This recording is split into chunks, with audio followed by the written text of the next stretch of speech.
त्यांच्या पोटी जन्माला आलेलं मूल म्हणजे विठ्ठलपंत. विठ्ठलपंतांनी शिकलं पाहिजे असा आग्रह शेकडो वर्षापूर्वी गोविंदपंत आणि मीराबाई यांनी पकडला आणि विठ्ठलपंतांना शिक्षणासाठी पैठणला पाठवलं. 12 वर्ष पैठणमध्ये ते शिकले, शास्त्रार्थ केला, शास्त्र जाणून घेण्याचा प्रयत्न केला आणि पुन्हा आपेगावला आले. तुम्ही बघा, आपण ज्ञानोबरायांना ज्ञानियांचे ज्ञानी, योगियांचे योगी म्हणतो. तुकोबरायांना सुद्धा असं म्हणावंसं वाटतं की माझ्या वडिलांची मीरा शिगा मिरवीनं तुझी चरणसेवा पांडुरंगा. ज्ञानोबरायांमध्ये हा जो ज्ञानाचा पिंड निर्माण व्हावा किंवा त्या मार्गावरती ज्ञानोबरायांनी जावं, याच्या पाठीमागची भूमिका जर कोणाची असेल तर त्यांच्या वडिलांची आहे, विठ्ठलपंतांची, त्यांच्या आईची आहे, रुक्मिणी आई साहेबांची आहे. आणि विठ्ठलपंतांनी शिकावं असा हट्ट शेकडो वर्षापूर्वी आपेगावात जन्माला आलेले एक गोविंदपंत, त्यांची पत्नी मीराबाई, त्यांना असं वाटतं की आपल्या मुलानं बाहेर जावं. त्या काळी पैठण हे मोठं विद्यापीठ समजलं जात होतं. आजही मी तुम्हाला सांगतो, आपल्याला जर आपली आर्थिक आणि सामाजिक परिस्थिती जर बदलायची असेल, शिक्षणा इतका दुसरा प्रभावी पर्याय मला समोर दिसत नाही. शिक्षण ही एकमेव गोष्ट आहे की जी तुमची सामाजिक आर्थिक परिस्थिती बदलू शकते. आणि म्हणून आपली जबाबदारी आहे की खेड्यापाड्यातल्या सर्वसामान्य कुटुंबातल्या माणसापर्यंत हे ज्ञान जाऊन पोहोचलं पाहिजे. तुम्ही म्हणाल आम्ही सगळी मंडळी तर तेच काम करतोय, ते करावंच लागेल, पण कर्तव्यापेक्षा थोडंसं जास्त आपण काही करतो का, हा प्रश्न स्वतःला विचारायला हवा. इथं अनेक महिला बसलेल्या आहेत. मला सांगा, दूधवाला जर तुमच्याकडे दूध द्यायला आला, तुमचं लक्ष कशाकडे असतो? दुधाच्या मापाकडे. ते पण आपलं लक्ष पहिल्या मापाकडे नसतं, त्याच्यानंतर ते वरतून एक फुकटची धार होत. आपलं लक्ष त्या दुसऱ्या धारेकडे असतं. संस्थेच्या आदेशानुसार काम करावं लागतंय, शासनाचं काही परिपत्रक आलं तर तसं काम करावं लागतंय. शिकवण्याच्या बरोबर शासनानं आणखी काही जबाबदाऱ्या दिल्या, BLO काय, अमुक काय, तरी सगळ्या जबाबदाऱ्या पार पाडाव्या लागतात. पण हे सगळं करून सुद्धा कर्तव्याच्या पलीकडे जाऊन एक वेगळी धार आपण आपल्या लेकरांसाठी ओततो का? चौकटीच्या पलीकडे जाऊन आपण यांच्या जडणघडणीसाठी काही करतो का? याच्याकडे शिक्षक म्हणून आपलं लक्ष असलं पाहिजे. आणि मी का सांगतो माहित आहे, हे आपण आपला स्वार्थ म्हणून करायला हवं. साहेब, इतकी परिस्थिती बिकट आहे. शहरामध्ये जर तुम्ही आलात, ही शाळा आहे का 5 स्टार हॉटेल आहे हे तुम्हाला ओळखता येणार नाही. इतकं कमालीचं इन्फ्रास्ट्रक्चर आज मेट्रो सिटीज मध्ये पोरांना उपलब्ध आहे. आणि दुसरीकडे जर तुम्ही खेड्यापाड्यात गेलात, आजही अशा कित्येक शाळा आहेत, गेली 5-5, 6-6 वर्ष त्यांना इंग्रजीचे शिक्षक नाही, त्यांना गणिताचा शिक्षक नाही, त्यांना सायन्सचे शिक्षक नाही, त्यांना लॅबोरेटरीमध्ये साहित्य नाही, त्यांना लायब्ररीमध्ये चांगली पुस्तकं नाहीत. ही दरी जर वाढत गेली ना, येणाऱ्या पिढ्यांना सगळ्यांना त्याचे परिणाम भोगावे लागतील. नगरमध्ये साहेब माझं छोटंसं गाव आहे, पारगाव नावाचं. माझ्या गावामध्ये MH14 पासिंगची गाडी आली होती. MH14 म्हणजे आता जरा बऱ्यापैकी सदन भाग आहे, जरा MIDC आली, पिंपरी चिंचवड सुधारलं. MH14 पासिंगची गाडी आली. 2-4 कोटी रुपयाच्या गाडीतून ड्रायव्हरनं अशी काच खाली घेतली, 10-20 हजाराचा गॉगल असा डोळ्यावर लागलेला असेल, काच खाली घेतली आणि गाडीतनंच त्या मालकानं एका लहान पोराला विचारलं, पारगाव कुठे आहे? गाडी पारगाव मध्येच आहे साहेब. पोराला विचारलं, पारगाव कुठे आहे? पोरगा म्हणला, पारगाव ना, एक 10 किलोमीटर पुढे जा, वडगाव येतंय, कोण पण सांगल पारगाव. मी म्हणलं, खोटं का सांगितलं? म्हणला MH14 आहे, काय कमी आहे? म्हणला, जाऊ दे त्याचं पेट्रोल येते परत. म्हणलं, साहेब, ही गरिबी आणि श्रीमंतीच्या संघर्षाची सुरुवात आहे, लक्षात घ्या. पुण्यामध्ये एका माथे फिरून रात्रीत पार्किंग मधल्या 50 गाड्या पेटून टाकल्या. सकाळी पोलिसांनी त्याला विचारलं, का पेटवल्या? म्हणलं, आपल्याला घेता येत नाही, पेटवल्या, काय करायचंय करा. ही गरिबी आणि श्रीमंतीतल्या संघर्षाची सुरुवात आहे.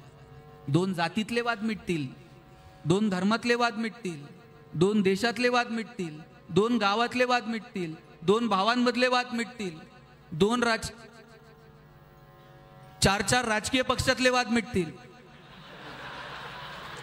काय काढायचं? पण एकदा गरिबी आणि श्रीमंती सुरू झालं ते मिटता मिटणार नाही. शेजारी बघतोय आपण नेपाळला काय सुरू आहे, आपण आजूबाजूच्या देशांमध्ये बघतोय. शिक्षक म्हणून आपली सगळ्यांची नैतिक जबाबदारी आहे की ही दरी वाढता कामा नये. गोरगरिबाची पोरं शिकली पाहिजे, ती त्यांच्या पायावरती उभी राहिली पाहिजे. तुमच्या लेकरांना जितका वेळ देता, तुमच्या लेकरांच्या जडणघडणीसाठी जितकं काम करताना, तितकंच काम या गरिबाच्या पोरांसाठी करा.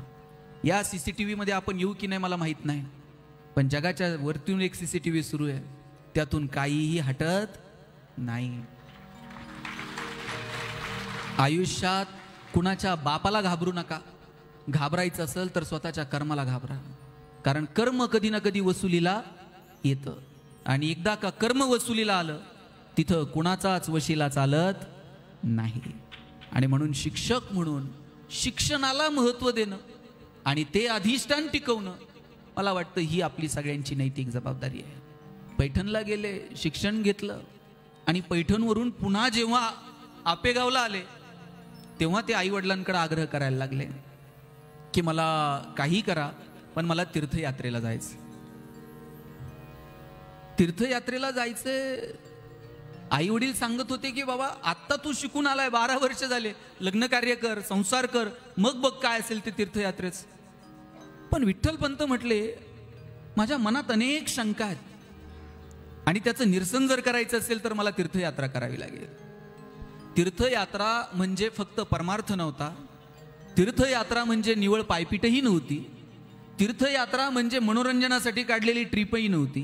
तीर्थयात्रा म्हणजे केवळ एखादी साधनाही नव्हती. तीर्थयात्रा म्हणजे ज्ञानाच्या कसोटीवरती आपण जे शिकलो ते ताऊन सुलाखून बघण्याची संधी होती. 12 वर्ष जे मी पैठणमध्ये शिकलो, जे शास्त्रानं मला सांगितलं, ते खरंच समाजामध्ये घडतंय का, ते चाचपडून पाहण्याची संधी म्हणजे तीर्थयात्रा होती. हे शेकडो वर्षापूर्वी विठ्ठलपंतांना समजलं होतं. महात्मा गांधी म्हणायचे, education is the powerful weapon which brings new changing the personality. शिक्षण हे माणसाचं व्यक्तिमत्व बदलवणारं धारदार शस्त्र आहे. आणि त्याच्यावरती टिप्पणी करताना डॉक्टर बाबासाहेब आंबेडकर म्हणायचे, education is the powerful weapon which brings new changing the personality. It's true, but when if education system teaches that type of job which held in the society, or society do that type of job which teaches in the classroom. वर्गात जे शिकवलं जातंय ते एकतर समाजात घडलं पाहिजे किंवा समाजात जे घडतंय ते वर्गात शिकवलं गेलं पाहिजे. लहानपणी आपण सगळेजण गाणं म्हणायचो, आठवतंय का? ए रे रे पावसा. काय होतं? ए रे रे तुला देतो, पैसा झाला, पाऊस आला, एग एग तुझे मडके, सर आली, मडके गेले. हुशार आहेत सगळे. हे गाणं आम्ही आमच्या लहानपणी म्हणायचो. मग आम्ही आजोबांना विचारायचो असं गाणं का म्हणायचं. ते म्हणायचे आपला देश कृषी प्रधान आहे, पावसाची गरज आहे, लहान पोरांनी अशी गाणी म्हटली पाहिजे. आमच्या बाप दाद्यानं आम्हाला सांगितलं हा देश कृषी प्रधान आहे, इथं पावसाची गरज आहे, ये रे रे पावसा म्हणा. आणि आज पहिल्याच वर्गात बाई पोरांना सांगतात रेन रेन. पोरांनी नेमकं करायचं काय? पोरग जर शाळेत जायला निघालं तर आई त्याला वॉटर बॅग भरून देते, पाण्याची बॉटल देते. तुझं पाणी तू प्यायचं, तुझं पाणी दुसऱ्याला द्यायचं नाही, दुसऱ्याचं पाणी तू प्यायचं नाही. समाज व्यवस्थेचा, कुटुंब व्यवस्थेचा कणा असणारी आई लेकराला सांगते तुझं पाणी दुसऱ्याला द्यायचं नाही, दुसऱ्याचं पाणी तू प्यायचं नाही. आणि वर्गात गेल्यानंतर गुरुजी सांगतात एकनाथ महाराजांनी काशीहून आणलेलं पाणी गाढवाला पाजलं. पोरांनी नेमकं करायचं काय? आपण कुठे घेऊन चाललोय या सगळ्या सिस्टीमला? आणि म्हणून आयुष्यामध्ये अशी तीर्थयात्रा केली पाहिजे. आणि ती केवळ मनोरंजन म्हणून नाही तर अभ्यास. आजही आपल्याकडे अभ्यास दौरे होतात, अभ्यासासाठी सहली होतात, पण त्या सहली केवळ आणि केवळ फॉर्मॅलिटी म्हणून घेऊ नका. कधीतरी तुम्ही तुमच्या लेकरांना मेट्रो सिटीजमध्ये घेऊन चला, एखादी चांगलं शहर दाखवा, एखादं चांगलं गाव दाखवा, एखादा चांगला शेतीचा प्रकल्प दाखवा, एखाद्या विद्यापीठात घेऊन चला. पण या पोरांच्या जडणघडणी, त्यांच्या व्यक्तिमत्व विकासासाठी आपण सिलॅबसच्या थोडंसं पलीकडे गेलं पाहिजे. नाहीतर वर्षानुवर्षे तेच गणित, तेच विज्ञान, तोच इतिहास. बरं मी म्हणतो ते मनापासून तरी करावं. मराठीतला धडा शिकवताय ना, त्या लेखकासोबत तुमची मैत्री झाली पाहिजे. लॅबोरेटरीमध्ये जाऊन काही प्रयोग करताय ना, त्या सायंटिस्ट सोबत तुम्ही गप्पा मारल्या पाहिजेत. भूगोल अभ्यासताय ना, अक्षांश आणि रेखांश डोळ्यासमोर दिसले पाहिजेत. इतिहास अभ्यासताय त्या इतिहासातल्या पात्रांसोबत संवाद झाला पाहिजे. पण आता सगळं मार्कांसाठी आहे. शिवाजी महाराज 4 मार्काला, संभाजीराजे 5 मार्काला, तुकाराम महाराजांचा अभंग अवघड आहे म्हणले ऑप्शनला टाकू, त्याच्याऐवजी दुसरं काहीतरी वाचू. परवा तर 10वीतला पोरगा मला विचारत होता, सर या वर्षी मराठीच्या पेपरला ज्ञानदेव पडणार आहेत का तुकाराम पडणार आहेत? मी म्हटलं हे पडतील कसे, ज्यांनी महाराष्ट्र उभा केला. सगळंच कसं मार्कांसाठी. थोडंसं मार्कांच्या पलीकडे जाऊन या जडणघडणीसाठी प्रयत्न करा. डोळे विस्पारून जगाकडे बघा. या वर्षी 25 ते 26 परदेशातली विद्यापीठं भारतात येत आहेत. आपल्या पोरांची कॉम्पिटिशन मराठवाडा, विदर्भ, पश्चिम महाराष्ट्रापुरती मर्यादित राहिलेली नाही. जगभरातली मुलं इथे येत आहेत. आपली मुलं जगभरात जातील. तर या कॉम्पिटिशनमध्ये ही लेकरं टिकली पाहिजेत. यासाठी मनापासून आपण त्यांना ज्ञान देतो का? आणि ह्या ज्या तीर्थयात्रेचा हट्ट करत होते ना, जग बघितलं पाहिजे. तुम्ही कधी तीर्थयात्रा सोडा, कधी वारीला गेलायत का? पंढरपूरला वारीला कोण कोण गेले हात वर करा. वरचे बऱ्यापैकी सगळेजण वारीला गेलेले आहेत. आयुष्यात एकदा तरी वारी केली पाहिजे. आणि का केली पाहिजे? वारी का करायची? निळोबारायांचं प्रमाण आहे, निळा म्हणे अलिंगन देता समाधान जीव शिवा. निळोबाराय सांगतात तिथं जायचं, पांडुरंगाला आलिंगन द्यायचं आणि निघून यायचं. तुम्ही म्हणाला आता तिथं आलिंगन द्यायला आपल्याला काय चौथऱ्यावर चढून देतील का? अहो 2 सेकंदात पुढे ढकलतात आणि तुम्ही सांगताय आलिंगन द्यायचं. काळ वेगळा होता, निळोबाराय होते, देव त्यांना भेटायला आतुर होता. आता जर आलिंगनच देता येत नाही आणि जायचं कशाला? बरं बाबा आलिंगन देऊ नको, तिथं जा, पायावर डोकं ठेव आणि निघून ये. अजून पंढरपुरात पायावर डोकं ठेवून देतात, तिथंही ढकलावं लागतं. पण माऊली माऊली करत हाता पाठीवर थाप मारत मग पुढे चला म्हणतात. तो म्हणला पण 10 तास रांगेत थांबायचं आणि 10 सेकंद डोकं टेकू देत नाही आणि मग कशाला जायचं? बर बाबा तू पायावर डोकं ठेवू नको, तू फक्त जा पंढरपूरला आणि राऊळाची पाठ बघ आणि निघून ये. आणि राऊळाची पाठ बघितल्यावर काय होतंय? संतांचं प्रमाण आहे, पाहता राऊळाची पाठ तीर्थे घडती 360. नुसती राऊळाची पाठ जरी बघितली ना 360 तीर्थांचं पुण्य घडलं. अहो म्हणला पंढरपुरात एवढी गर्दी आहे, पुढे जाता येत नाही आणि माग जाऊन पाठ बघता येते का देवळाची? बर बाबा राऊळाची पाठ बघू नको म्हणले. मग तू एक काम कर, वारीमध्ये देव कुठं असतो? कळसावर. नुसता कळस जरी बघितला ना तरी पुण्य आहे. म्हणला साहेब मस्त माझी इच्छा आहे कळस बघावा, पण मंदिराच्या आजूबाजूला एवढ्या इमारती झाल्यात, आता कळस तर लांबून दिसतोय का? बर बाबा तू कळस पण बघू नको म्हणले. मग कळसाच्या वर काय असते? पताका. पाहता राऊळाची ध्वजा तेने मुक्ती मिळे सहजा. नुसती राऊळाची ध्वजा जरी बघितली ना तरी पुण्य. म्हणला साहेब डोळ्यानं जवळचं दिसत नाही आणि आता ध्वजा दिसायली. बर बाबा ध्वजा पण बघू नको, नुसता पंढरपुरात जा, एक प्रदक्षिणा घाल आणि निघून ये. म्हणला चालतंय ना एवढी गर्दी तिथं आणि प्रदक्षिणा घालता येते? म्हणले मग आता काय करा? संतांनी किती सोपा परमार्थ केलाय. नाही तुला प्रदक्षिणा घालता आली ना घालू नको, फक्त इथून तिकीट काढ, पंढरपुरात जा, एसटीतनं खाली उतर, एक पाऊल फक्त पंढरपुरात ठेव आणि निघून ये. तू काहीच करू नको, तू पायावर डोकं ठेवू नको, तू आलिंगन देऊ नको, तू पाड बघू नको, तू वरती कळस बघू नको, तू ध्वजा बघू नको, तू प्रदक्षिणा घालू नको. नुसता पंढरपुरात पाऊल ठेवायचा आणि गाडी पकडून थेट लातूर. म्हणला त्यानं पुण्य. वाराणसी चाली जे मासा, गोदावरी एक दिवसा आणि पंढरी पाऊल परी असा, ऐसा ठसा नामाचा. वाराणसीतला 1 महिना, गोदावरीतला 1 दिवस आणि पंढरपुरातला 1 पाऊल तरी पुण्य. म्हणला साहेब पाऊल ठेवायला जागा नाही, एवढी गर्दी पंढरपुरात आणि मग पाऊल ठेवायला जागा नाही. बर बाबा पाऊल पण ठेवू नको म्हणले. मग तू ना जाऊच नको पंढरपूरला, फक्त जाईन जाईन म्हणायचं आणि जायचं. नुसतं जाईन जाईन म्हणलं ना तरी पुण्य. काय करायचं? जाईन जाईन म्हणायचं जायचं. अशा किती जणी आहेत वर्षभर? यावर्षी आणि बाई ह्या वर्षी टाइमच नाही भेटला, तरी सुद्धा पुण्य. देवाला फसवायचं चालतंय त्याला, नाही बाई ते आप मी घरच्यांना नाही फसवीत आणि देवाला कुठं फसवते म्हणजे अजिबात. जर जायचंच नाही तर जाईन तर कशाला म्हणायचं. बर बाई तू जाईन पण म्हणू नको. मग करू काय? जे चाललेत त्यांना तर वाटे लाव, जे निघालेत पंढरपूरला त्यांची वळवण कर. घरापासून दारापर्यंत, दारापासून वेशीपर्यंत, गावापर्यंत 4 पावलं चाल त्यांच्या सोबत, टाटा बाय बाय कर आणि त्यांना सांग पांडुरंगाला आमचा नमस्कार. चाललेल्यांना वाट लावलं ना तरी पुण्य. म्हणली बाई त्यांना एक काम नाही, बिनकामाचे सगळे चालले ना, आम्ही काय काम नाही काय आम्हाला. बरं बाबा तुला वाट लावायला वेळ नाही, तू ते पण करू नको. म्हणले मग काय कर, तू कुठंच जाऊ नको, तू आलिंगन देऊ नको, पायावर डोकं ठेवू नको, तू पाड बघू नको, तू रावळाचं ते कळस बघू नको, ध्वजा बघू नको, तू प्रदक्षिणा घालू नको, तू पाऊल ठेवू नको, जाईन म्हणू नको, चाललेल्यांना वाट लावू नको, तू काहीच करू नको, तू घरीच बस. आणि काय कर, डोळे झाका बरं सगळे डोळे, मी तुम्हाला पंढरपूरला घेऊन जातो. झाकले का? उभे राहिलेल्यांनी तसेच झाका.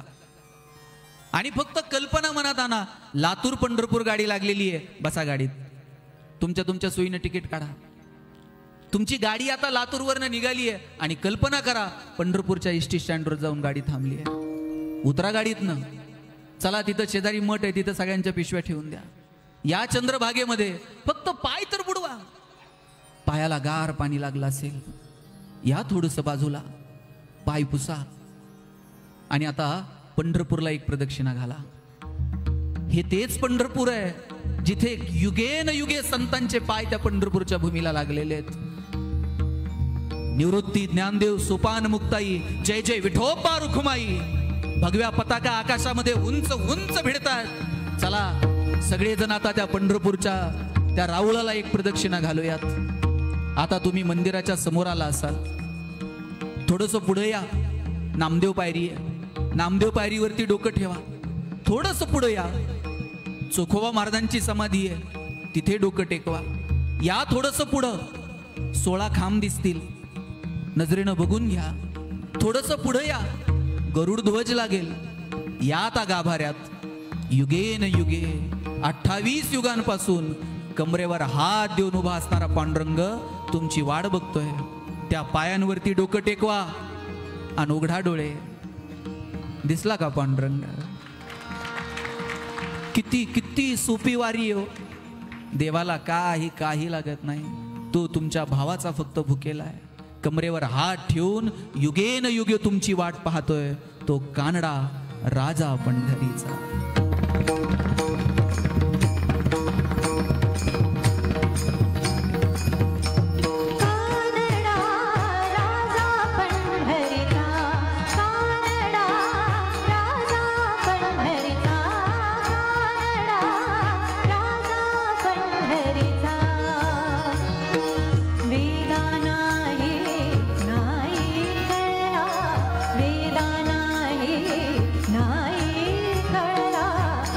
Bye.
हा